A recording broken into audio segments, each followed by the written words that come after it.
if you're doing anything that, maybe like, because you see the advice out there, like never use prologues, right? But obviously we see a lot of these little prologues in disguise. Just think about why you're doing it. And if you have a valid reason, then it's probably okay. If your reason is because I want to tell my reader all this information before the story even starts, probably not okay, right? Because we don't want to be info dumping. So I always just like to say to fact check yourself, think about why we would do it. And if, you might have some reasons similar to what Bonnie Garmus did with this book. Welcome to the Fiction Writing Made Easy podcast. My name is Savannah Gilbo, and I'm here to help you write a story that works. I want to prove to you that writing a novel doesn't have to be overwhelming. So each week, I'll bring you a brand new episode with simple, actionable, and step-by-step strategies that you can implement in your writing right away. So whether you're brand new to writing or more of a seasoned author looking to improve your craft, this podcast is for you. So pick up a pen and let's get started.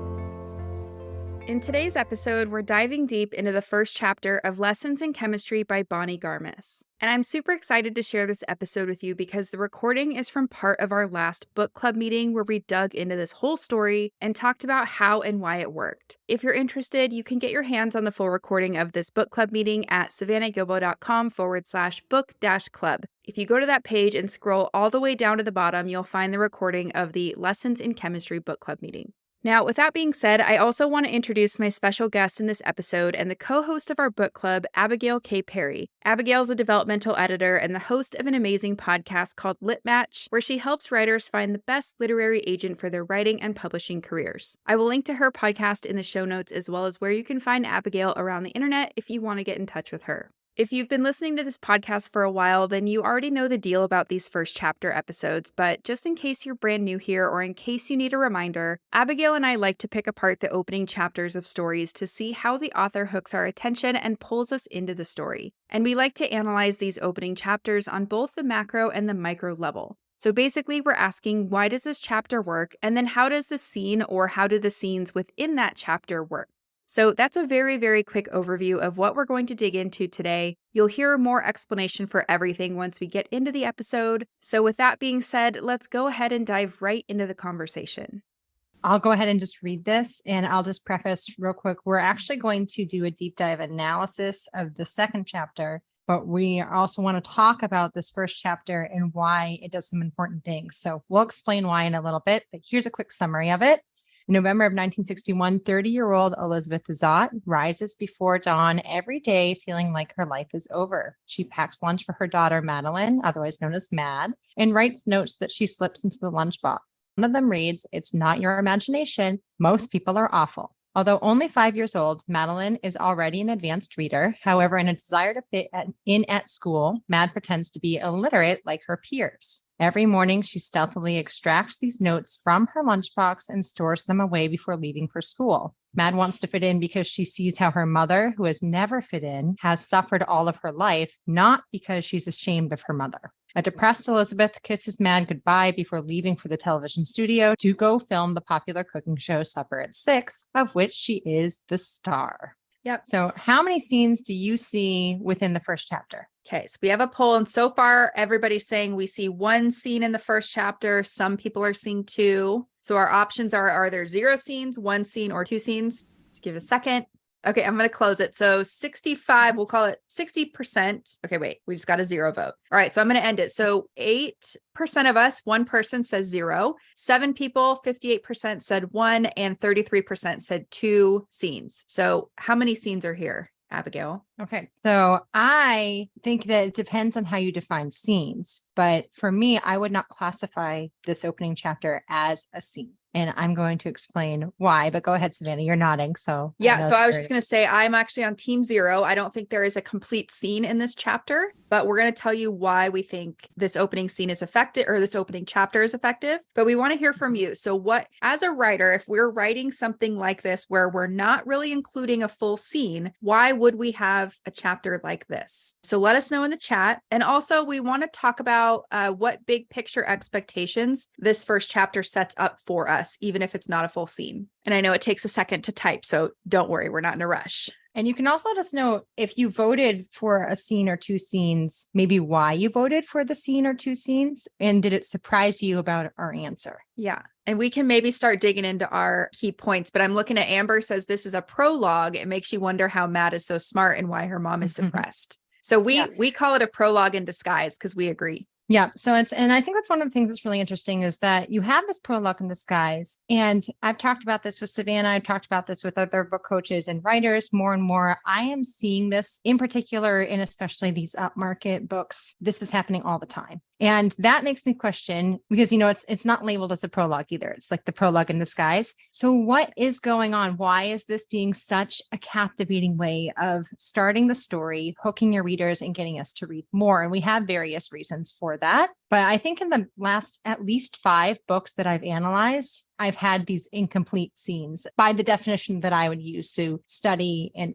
basically plot out scenes. Which we'll look at in a second too. Yeah. So we'll look at that. So the first thing we want to talk about is with this chapter 1, the first chapter, I think is not really a scene because when we're defining scenes, Savannah and I, at least, we like to use the 5 commandments of storytelling. So we're looking for that structure and we're trying to ask ourselves, is there actually a value change in the scene? And a value change occurs because of character is faced with a crisis decision that is going to make them basically, they have to make this decision, even to not make this decision results in consequences. And I don't really see a change in this scene. I think that you could argue that there might be a change if you were to zero in on Mad's perspective, because she does have to go through, is she going to hide the note or not? But that doesn't even really feel like a crisis to me because she's doing this in secret.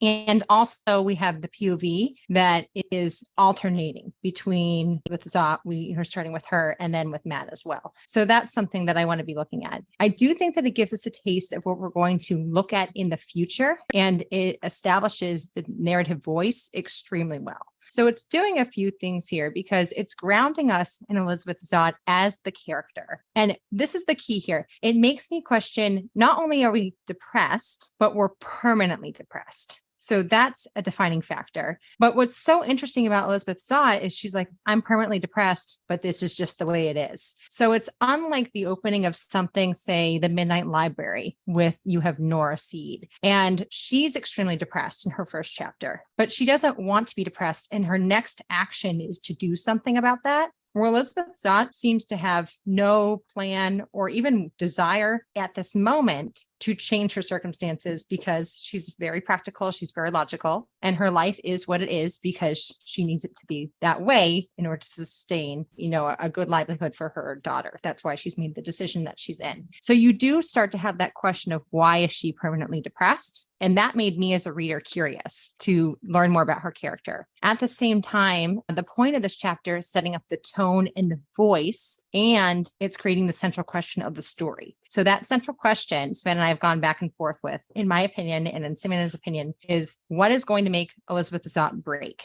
Because she is depressed, but she doesn't seem broken yet. And is there a breaking point for Elizabeth Zott? And what is challenging her to break as well, which we'll get more of in the second chapter. What do you think, Savannah? Anything else to add? Yep, I totally agree. And I see some people in the chat saying that they're kind of doing something similar. And so I think if you're doing anything that, maybe like, because you see the advice out there, like never use prologues, right? But obviously we see a lot of these little prologues in disguise. Just think about why you're doing it. And if you have a valid reason, then it's probably okay. If your reason is because I want to tell my reader all this information before the story even starts, probably not okay, right? Because we don't want to be info dumping. So I always just like to say to fact check yourself, think about why we would do it. And if, you might have some reasons similar to what Bonnie Garmus did with this book. So yeah. Okay. So taking that and going forward, we now want to go look at chapter 2, because chapter 2, I do believe, completes a scene. And we're in a little bit of a different time area here because in the first chapter, she already is the star of the show, Supper at 6. And in chapter 2, before we jump into the past timeline where we're going to meet Calvin, we get to see what is going to be one of the major places of profession for Elizabeth Zott where she's going to be working. And we're going to kind of get this taste of where the story eventually will take us to, but we're getting it early on so that we can be curious as to what has put her in this position of being permanently depressed. And really that one of the roots of that depression is because she is the star at Supper at 6. Most people who would be the star of something would not be depressed about it, but she is. So causes us to be curious of that. Okay, so here's the summary of chapter 2. Elizabeth Zott realizes that a child at school, Amanda Pine, has been constantly eating her daughter's school lunches. Because of this, she pays a visit to the television studio where Amanda's father, Walter Pine, works. She confronts him about the lunch theft. Stunned by Elizabeth's beauty, presence, and superior knowledge and skills around cooking, Walter proposed that she host a show that teaches the entire nation to make food that matters. And that's something that Elizabeth Zott brings up. Although hesitant, because she is a chemist and not a cook, Elizabeth Zott accepts, admitting that it would give her higher pay that would help her support Mad better. Supper at 6 debuts 4 weeks later and immediately skyrockets in popularity. Elizabeth Zott ends every episode with her signature line, "Children, set the table. Your mother needs a moment to herself." However, 2 years in, an article about the show refers to Elizabeth Zott as Luscious Lizzie, and the name sticks. She's self-conscious and ashamed and lies awake at night thinking about how her life has come to this and the reason for that is, of course, because of Calvin Evans. Right. So a lot of huge expectations are set up in that first chapter. But before we do that, we'd love to hear from you. Why do you think the author didn't start with this chapter? Why do you think they started with the prologue in disguise? And we've got some reasons, but we want to hear from you guys. Because again, we want to be able to troubleshoot our own writing. Like if we want to do something like this, how do we start training our brains to think of what an agent or a publisher or your editor might say? Let's see. I'm just looking in the chat to see if we have anybody yet. So we don't yet. That's okay. Take your time. But we think, part of why she did this was there's a few reasons, but one of them is imagine we don't have that prologue and there's kind of not that voice to ground us in the character. We don't have that kind of setup. We're just kind of thrown into Elizabeth's life when she's confronting a man about school lunches. Is that as interesting as what we got in chapter 1? Probably not. So like Abigail said, we've kind of been seeing this happen more in stories. And it's almost because we need the flavor of what we're going to read, but also that interest factor in the beginning to pull us in. Some stories, Yes. I mean, probably most stories can get away with doing both in one chapter.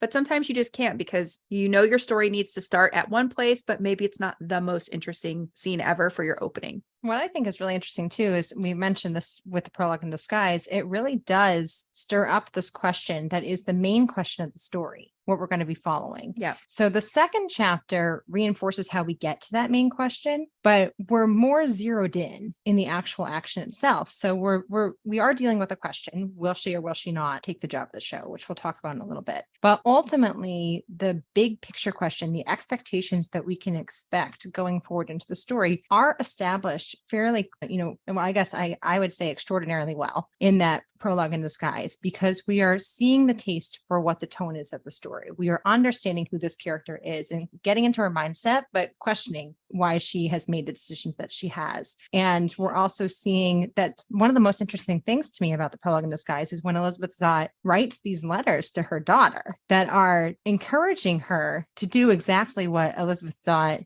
I don't think she would, maybe admit this at the time, but isn't really following that advice necessarily herself. So she's kind of giving this wisdom about what she sees and how she works and how she observes the world. But then she goes off to work and she is, very much, and she'll defend this over and over again in the book, she is a chemist, right? She is a chemist. I am not a celebrity chef. I am a chemist. So it's interesting. This is a very curious character with an extremely strong voice. And I know, like for me, I really am drawn to voice. So that hooked me immediately. I wanted to read more just for that. But there's a lot to do with expectations and how we move forward. And then I think the second chapter starts to satisfy some of those expectations in an earlier way. And in the chat too, Z says, I like how we see the relationship with her daughter first before getting into the other plot lines. Julie says the second chapter wasn't quite as engaging as the first. Melissa says second chapter was missing the worldview, the time, and the place. True. Michelle says the prologue in disguise raised more questions than this chapter did, which isn't as intriguing. Totally true. Erica says to give readers insight into the protagonist, her style, her feelings about her daughter, the feminist in her, and the strength. And then Janetta said, I feel like some of the conventions in this story were indeed like the show Miss Maisel. Yeah,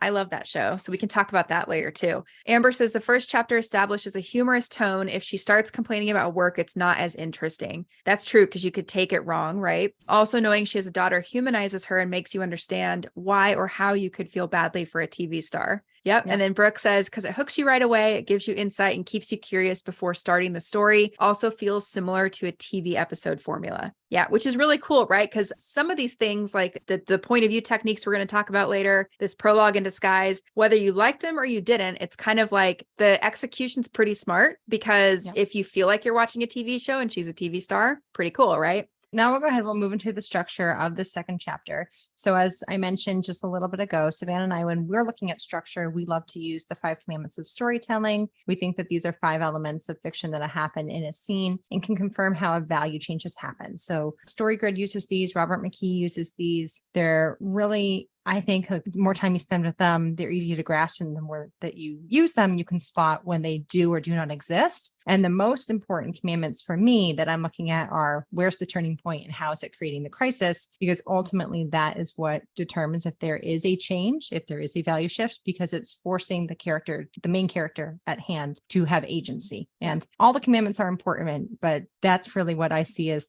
what the scene revolves around. Yeah. And we'll talk about, let me interrupt real quick. We'll talk about what each of those are. Cause some of you, I'm like looking at you, look at the screen and you're like, turning points, commandments, right? So we'll explain what they are. And also just a cheat sheet. If you like to think, cause she's saying value shift too. So what's a value shift? A meaningful arc of change. So it's not like I went to the store and ate a sandwich and now I went from being hungry to full. That's not that meaningful. Right. We'll kind of get into this later, but that's what she means by value shift, is something meaningful. So go ahead, Abigail.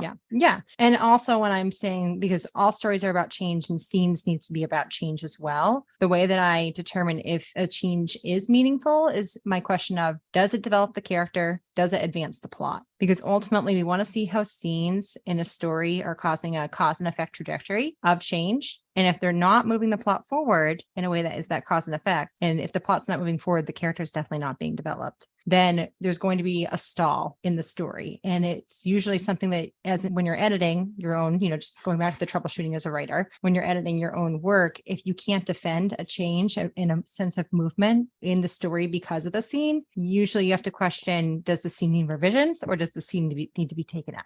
Okay. So as we go forward into that, before you even look at the commandments, Savannah and I both like to say, what is the character's goal? Because ultimately how these commandments work is that they're going to create or challenge this goal. And whether or not we move closer to or further away from that goal is going to further help us understand if a change exists on the page. Okay. So the goal in this scene for Elizabeth Zott is that she is going to confront Amanda Pine's father about school lunches. So she wants to challenge him, and basically she wants her daughter to be eating her own lunches. Right. So looking at an inciting incident, what is an inciting incident? This is an unexpected disturbance that either creates a goal in the scene or changes what the goal is, or changes how the character is going to approach trying to achieve their goal. Okay, so it kickstarts the scene. And for the inciting incident in this scene, and we'll have some discussion about this, we said that Elizabeth realizes where Mad's lunches are going. Okay, so that you can see establishes the goal. It creates the goal of Amanda Pine's father about school lunches. Now, Savannah and I have talked about, and I just want to make a quick note about this, that some people might see the inciting incident, and this is something that I had thought about, and I was like, I have a reason why I don't choose it, as Mad losing weight, because that is going to be something that makes her question even where the lunches go. But we picked the inciting incident to be when she realizes where Mad's lunches go. Because if you look at the text, if you look at the copy, when Elizabeth Zott is reflecting on Mad losing weight and why she starts questioning why that might be, and has a very, of course, logical approach to her questioning, that's all backstory. And it's woven in her narrative of what gets her to the point of figuring out that Amanda Pines is eating her daughter's lunches. Okay. So when I'm looking for an inciting incident, and I think Savannah, you would agree with this, we're looking for something that's happening in the scene's moment, in the present, right? We're not looking for something that happens in the backstory. Right. So while weaving backstory is really important in stories, it probably isn't going to command your commandments, I was going to say, move your commandments, right?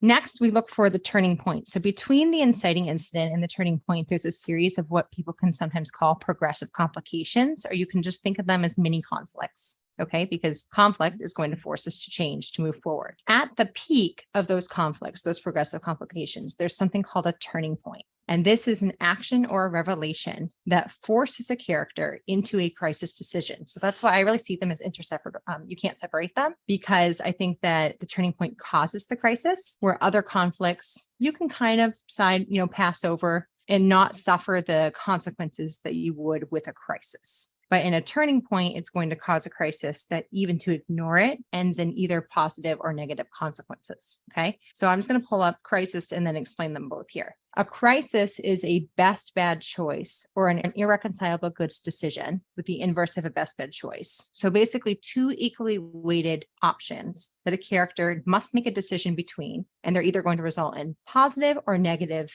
consequences, depending on if it's best bad choice, negative consequences, reconcilable goods, positive ones. Okay. So in this scene, we have Elizabeth Zott moving. She's going to question Walter Pines. And the turning point is when Walter Pine offers Elizabeth Zott a job hosting a brand new TV show called Supper at 6. That's going to put her into a crisis of, should she take the job and have higher pay, because she's not having a super high paying job right now, even though it's a step away from what she really wants, which is, as a global story, as a big picture story, to be a chemist, right? To be a respected chemist, actually. So you can see that if you look closely at the scene itself, there's a lot that happens between the inciting incident and the turning point in this situation. There's the whole fun banter between Elizabeth Zott really putting Walter Pines in his place, and he doesn't even know really how to respond or what to do with this. And there's her whole, really like demanding, of course, you would want to be cooking healthy meals for yourself and for your daughter. And out of that conversation with Walter comes really the comment,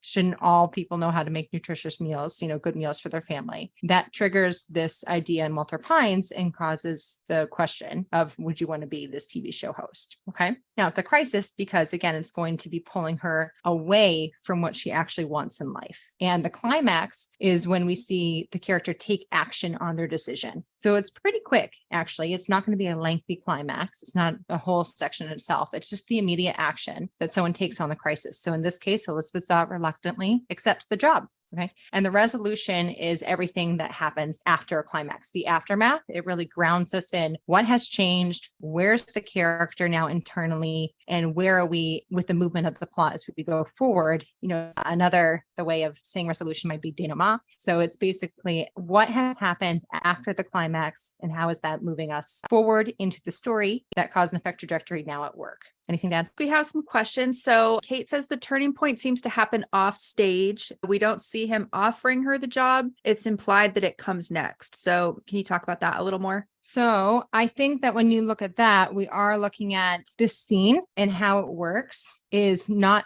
every scene is going to work that way. Sometimes it's going to be more on the page and you'll see that. In this case, it seems like there's an expansion of time in the scene, which for me is okay, because when you start defining scenes this way, you're not necessarily restricted by time and place. And it's more based on the character and they're making their decision. And I see that all is encapsulated in this chapter because I'm not restricting my analysis of the scene to the time and the place. What do you think, Savannah, based on that? Yes. And there's also a lot of, the typical scene breaks in the chapter where you see the blank space between the two pieces of text. So we're ignoring those and we're looking at it based on the goal and how the arc of change unfolds. So that's one thing. The other thing is that it can be an inferred crisis because the stakes are set up. So it's not like we don't understand Elizabeth's choice when it's not literally told to us on the page. We understand how she's feeling, what options she's weighing between, because those have been set up, if that makes sense. And yeah, Kate says it's a great way to eliminate clearly unneeded dialogue and it helps the pacing. Yes, I agree.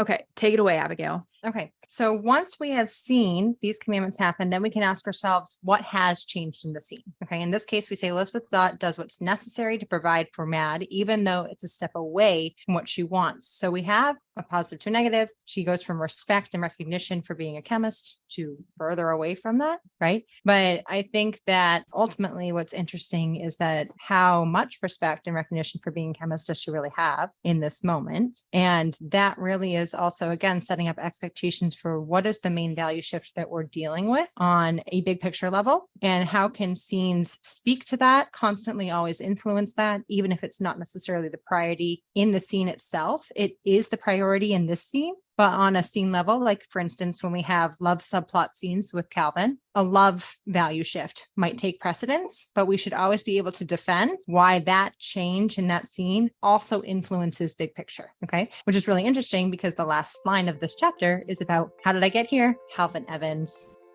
So that's it for today's episode. As always, thank you so much for tuning in and for showing your support. If you want to check out any of the links I mentioned in this episode, you can find them in the show notes listed in the description of each episode, inside your podcast player, or at savannahgilbo.com/podcast. If you're an Apple user, I'd really appreciate it if you took a few seconds to leave a rating and a review. Your ratings and reviews tell Apple that this is a podcast that's worth listening to. And in turn, your reviews will help this podcast get in front of more fiction writers just like you. And while you're there, go ahead and hit that follow button because there's going to be another brand new episode next week full of actionable tips, tools, and strategies to help you become a better writer. So I'll see you next week, and until then, happy writing.